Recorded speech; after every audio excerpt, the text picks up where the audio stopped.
ഇവിടെ എന്താ YouTube Facebook തുറക്കാൻ വയ്യ ഈ രാഷ്ട്രീയ പ്രവർത്തനം എന്നുള്ള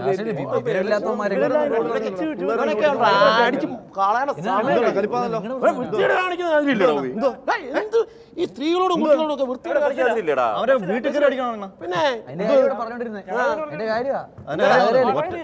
ഇലക്ഷൻ പ്രചരണം പറഞ്ഞേ പിള്ളേരൊന്നും നോട്ടീസ് കൊടുക്കാനില്ല. എല്ലാവരും വീട്ടിൽ ഇരുന്ന് മൊബൈൽ ഇട്ട് കുത്തു. എന്തുവാ ഉള്ളത്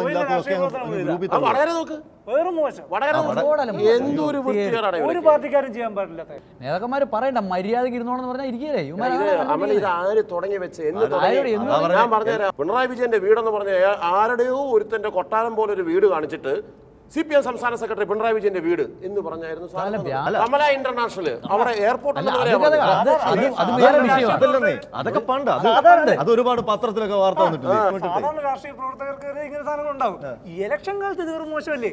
പിന്നെ ഇലക്ഷൻ കാലത്ത് തന്നെ എപ്പോഴായിരുന്നാലും ഒരു പൊതുപ്രവർത്തകർക്കോ എതിരെ ഇല്ലാത്ത കഥകൾ എഴുതി വെക്കുന്നത് വളരെ മോശമാണ്. പറയുമ്പോൾ മാത്രം ആവരുത്. എല്ലാവരുടെ കാര്യത്തിലും ഈ നിലപാടുണ്ടാവണം. തൃക്കാക്കരനെ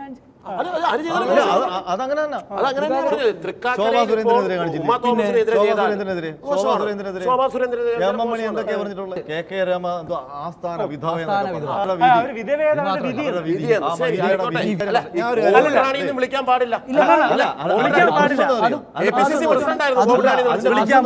പ്രശ്നം നടക്കുന്നത് എല്ലാ രാഷ്ട്രീയ പാർട്ടികൾക്കും സൈബർ പോരാളികളുണ്ട്. ഈ നേതാക്കന്മാർ ഇത് പറയുമ്പോൾ അവന്മാർക്ക് അങ്ങ് വളം വെച്ച് കൊടുക്കുക. അവന്മാർ ഇതുപോലെ അതിനപ്പുറം ചെയ്യും. ഇപ്പൊ എല്ലാവരും അത് തെറ്റാണെന്നൊക്കെ അണ്ണനോട് പറഞ്ഞിട്ട് ഒരു പൊറോട്ട ഉള്ളിക്കറിയും പറയടാ.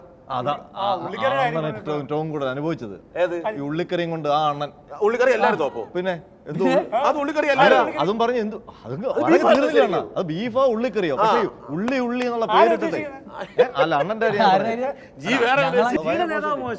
കട്ടെടുത്ത കാശ് കൊണ്ട് തിന്നു കൊഴുത്ത് പൂതനമാരായി എന്ന് പറഞ്ഞിട്ടുണ്ട്. ശരിയാ, അത്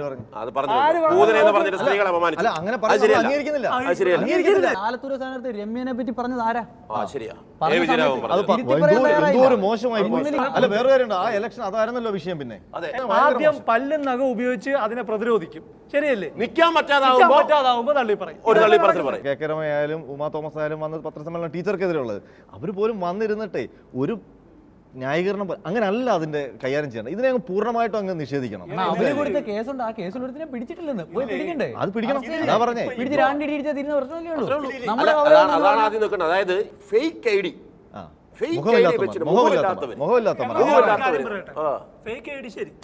ഡി ഒളിവിലിരുന്ന് ഈ പണി ചെയ്യുന്നവരുണ്ട്. കെ രമയ്ക്കെതിരെ നിയമസഭയ്ക്കകത്ത് സയ്യാങ്കളി നടന്നപ്പോ സച്ചിൻ ദേവ് MLA എന്തോ ഫേക്ക് ഐ ഡി ഉപയോഗിച്ചാ നേരിട്ട് ഫേസ്ബുക്കില് ഈ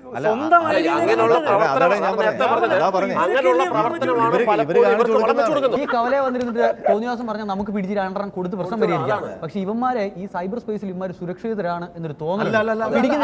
അവര് ഇതെല്ലാം വാച്ച് ചെയ്തോണ്ടിരിക്കും. ഇപ്പൊ ഇലക്ഷൻ ആയപ്പോ ഉണ്ടല്ലോ ഒരു വാച്ചിങ് മാത്രമല്ല മാത്രമല്ല ഇവർ ചെയ്യുന്ന വേറൊരു കാര്യമുണ്ട്.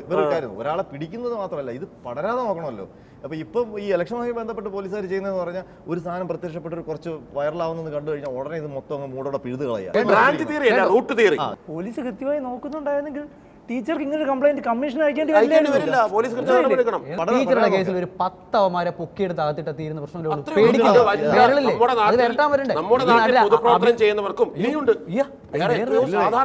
വേറൊരു കാര്യം കൂടെ ഉണ്ട്. ആഭ്യന്തര വകുപ്പ് ഭരിക്കുന്നത് രമേശ് ചെന്നിത്തല അല്ല.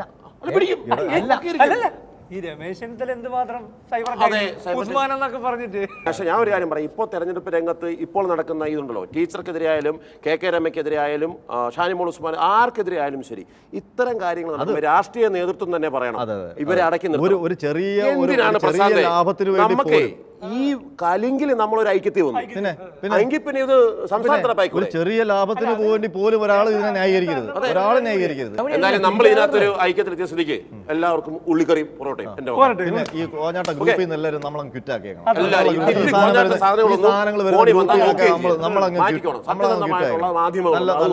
നമുക്ക് ഇവിടെ രാഷ്ട്രീയ പ്രവർത്തനം മതി. ആധികാരികമുള്ള കാര്യങ്ങൾ പറഞ്ഞാൽ പണിയില്ല. പൊറോട്ട ഉള്ളിക്കറിയും കഴിക്കല്ലേ? കഴിക്കാം.